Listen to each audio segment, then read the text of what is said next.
ফিজাস রান্নাঘরে সকলকে স্বাগত জানাই। আজকে আরও একটা সুন্দর ডিজার্ট রেসিপি নিয়ে আপনাদের সামনে হাজির হয়ে গেছি। আজকে দেখাবো আমের ফিরনি।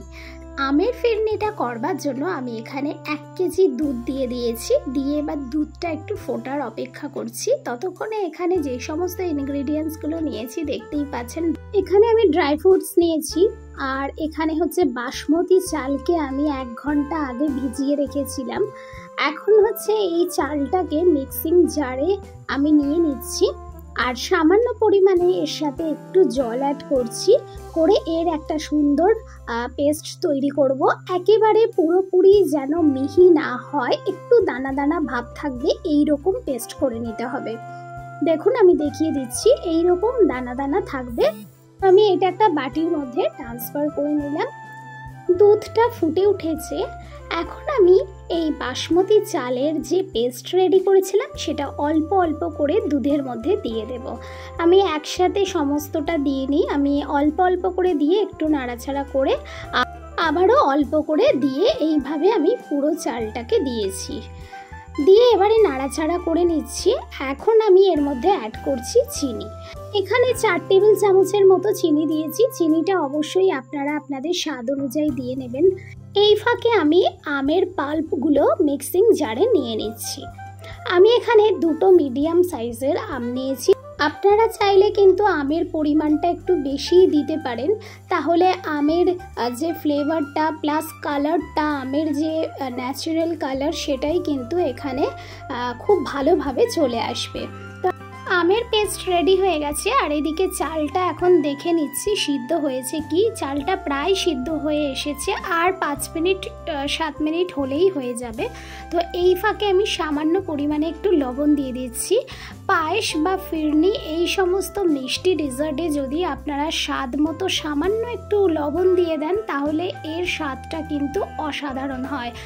বাসমতি চালটা সিদ্ধ হতে এখানে মোটামুটি 15 মিনিট সময় লেগেছে। 15 মিনিটের মধ্যে চাল সিদ্ধ হয়ে গেছে। এখন আমি এখানে দিয়ে দিলাম আমের পাল্পটা।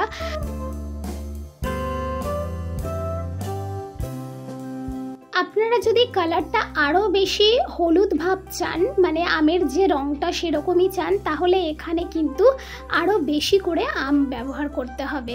এখন আমি এখানে কিছু ড্রাই ফ্রুটস দিয়ে দিলাম, কিশমিশ, কাজু আর কাঠবাদাম, আর উপর থেকে কিছুটা কেশর দিয়ে দিলাম। কেশরের ফ্লেভারটাও যতটা সুন্দর আসে আর এর কালারটাও খুব সুন্দর আসে।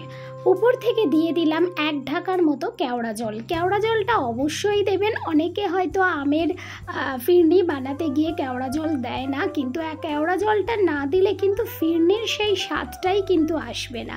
তো আপনারা দেখতেই পাচ্ছেন ফিরনি মোটামুটি একদম রেডি। রেসিপি যদি ভালো লেগে থাকে, যারা ইউটিউব থেকে দেখছেন, যারা এখনও পর্যন্ত চ্যানেলকে সাবস্ক্রাইব করেননি, তাদের কাছে অনুরোধ রইল চ্যানেলকে সাবস্ক্রাইব করে পাশে থাকা বেল আইকনটি প্রেস করবেন, যাতে সবার প্রথমে নোটিফিকেশনটি আপনার ফোনে পৌঁছে যায়। আর যারা ফেসবুক পেজ থেকে দেখছেন, ভালো লেগে থাকলে পেজকে ফলো করবেন।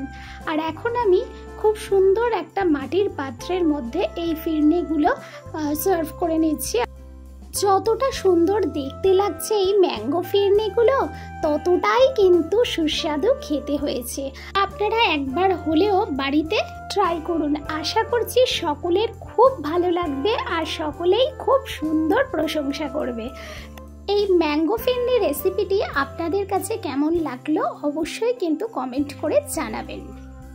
এতটাই লোভনীয় দেখতে হয়েছে যে আমি চোখ সরাতেই পাচ্ছি না। যত দেখছি তত যেন মনে হচ্ছে আবারও খাই, আবারও খাই।